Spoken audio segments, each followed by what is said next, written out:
Double Agent Within by James Burwash. Instinct is a marvelous thing. It can neither be explained nor ignored. By Agatha Christie. To those who listen, intuition encourages and guides. By James Burwash. Author's note: historical records provided the foundation for this novel, the R-100 airship and its remarkable 1930 journey, as well as the intricate details of its technical design, crew members, and the challenges faced in flight. Throughout the book, you will find quotations drawn directly from historical documents, memoirs, and first-hand crew accounts. I have retained these excerpts in good faith, honouring their authenticity and fidelity to recorded events. While the conspiracy and mystery woven into the narrative are products of imagination, the backdrop against which they unfold, marked by ambition, espionage, and sabotage, is rooted in the very real tensions of the era. For those interested in the real story, I've included a historical section at the end of the book, featuring original crew list, flight log, real people within the story, and quotations from the R-100's journey. For those intrigued to dive deeper, I invite you to explore additional intelligence at website Double Agent Within. Prologue. England, 1930. They called it the future of flight, a ship of the air longer and faster than any ocean liner, its silver hull gleaming against the sky. The R-100 was not just an engineering marvel, it was Britain's bid to unite the far corners of the empire. But whispers moved through shipyards and back alleys, a smuggling ring stretching from Glasgow to Berlin, a priceless artifact stolen in Cairo. And in the shadows, a man known only as Neptune, an operative whose loyalties were already fraying. Unaware, Mackenzie Gordon was being drawn into that same web of intrigue, her family's past, and the secrets buried with it, waiting to ensnare her. Betrayals would come where she least expected them, and among them one that would cut deeper than all the rest. Storm clouds gathered across the Atlantic, and one woman was about to learn that truth always carries a price. For Mackenzie Gordon, the first step had already been taken. Chapter 1. May 29, 1930, Glasgow, Scotland, Fairfield Shipyard. The calculations stared back at Mackenzie Gordon. Her grip tightened around the Fuller slide rule, the urgent R-100 specifications beside her stamped in bold. Immediate attention. She'd checked Wilson's metallurgical calculations twice. They were still wrong. Among the documents was a torn page from Neville Shute Norway's logbook diary, noting that the rush to complete the R-100 had been driven more by rivalry with the R-101 than by technical rigour. Reputation and national pride had taken precedence over safety well. The words struck her. Pride over ethics. Bright morning sunlight poured through the shipyard's north windows, catching her red hair. Her green eyes swept the yard as her foot tapped beneath the drafting table. She'd seen this mistake before, during construction on the HMS Cheshire, when weak joints killed 3 men. The names still haunted her. Making a quick sketch, she worked through the equations. There, the wind shear forces would be significantly higher than their estimates.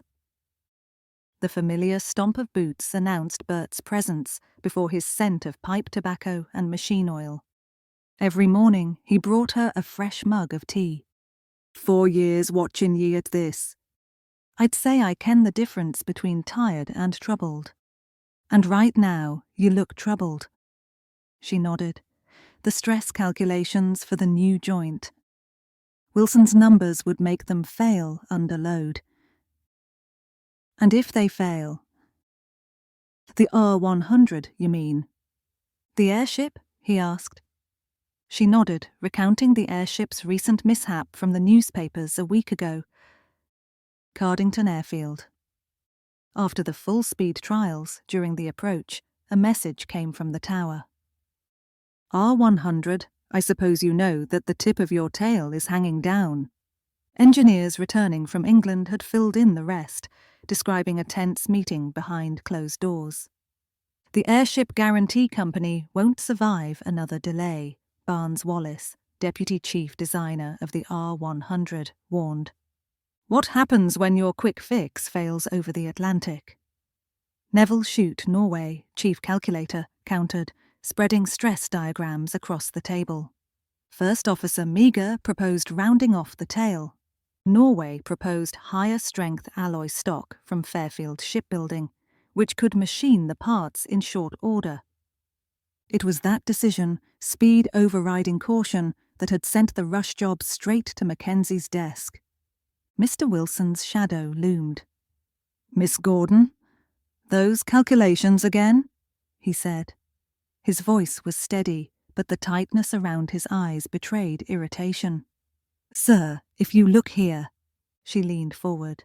The stress distribution shows. Use my calculations. His tone remained pleasant for the benefit of anyone listening. Your methodology is unconventional.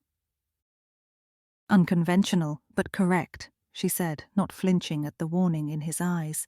Redo it, he snapped. The Airship Guarantee Company is under a launch deadline. What troubled Mackenzie most was Wilson saw her corrections as disruptive, unsettling the order he clung to. His civility masked the worst of it. The unspoken rule, be twice as good just to be equal. In 1926, she made history as the university's first female to graduate in naval architecture. She remembered that day. Her father's rare smile had cut through the noise. Your mother would have been proud. His voice caught just slightly. I always knew you'd do great things, Kens. She remembered her father's words, especially now, when the man in charge saw her as a problem to be managed. Miss Gordon, are you listening? Wilson snapped, dragging her back to the present. Mr. Wilson's once dark hair had greyed, something he resisted with the same determination he used to assert his authority. Adjusting his wire-rimmed glasses, he drummed his fingers once, then twice, against the desktop, a habit she'd noticed since their first meeting. Was the tick a sign of slipping control? Perhaps in your enthusiasm, he leaned forward, his hand pressing on her shoulder. His whisper was a hiss. People who disrupt operations have a way of becoming dispensable in difficult economic times. His jaw tightened. He snatched the papers and retreated to his office. Mackenzie stiffened. Bert shook his head. Not today. There was a loud crack of metal, then a snap of fibres giving way. Out in the yard, a connecting bolt had sheared off, sending a fitting flying. The workers exchanged glances, nervous laughter. Just another day at Fairfield. But Mackenzie's pulse took longer to settle. It could have been worse. Miss Wilson reappeared and handed the sheets to Bert. Fabricate to my calculations. Bert nodded and left without a word. Despite the earlier confrontation, Mackenzie needed to see Mr. Wilson about the R100 manifests. At the door, she saw him snatch up the phone as if expecting the call. She caught urgent fragments. Special problem. His voice, though muffled, carried an anxious tone, not the confident authority he usually projected. She edged closer to the open door. Listen to me, he said. We've had an excellent arrangement for years, but this man is persuasive. A pause. His name's Neptune. He wants me to accept a special delivery. He listened. Yes, I think he is German. Wilson shifted in his chair, phone pressed tight. I received the last shipment. Where are you now? He looked up and froze. His silhouette tensed as he slammed down the receiver. Miss Gordon, he snapped.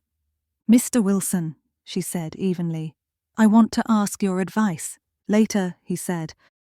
And he grabbed the papers, storming past her, the door banging shut behind him. His rushed exit brought back memories of their first meeting 4 years ago. His meticulously arranged desk, the photograph of him shaking hands with the Lord of the Admiralty, angled to catch visitors' eyes. "Adaptation is essential for any new team member," he said. His tight smile never reached his eyes as his fountain pen tapped against the polished mahogany. "Follow my precise direction, and everything will work splendidly." He slid the contract forward. When she hesitated, he asked pleasantly, "Is something wrong, Miss Gordon?" His fingers drummed once, then twice on the desk's edge. "Not at all." She managed a smile. Something flickered behind Mr. Wilson's eyes. "Merely standard language, my dear." She raised the pen. Her mother's intuition whispered. "Run." Mackenzie blinked away the memory. The shipyard's sounds rushed back, metal clanking, voices shouting orders, the tang of blueprint ammonia. She saw Bert at the door, mouthing the words, "Meet me outside."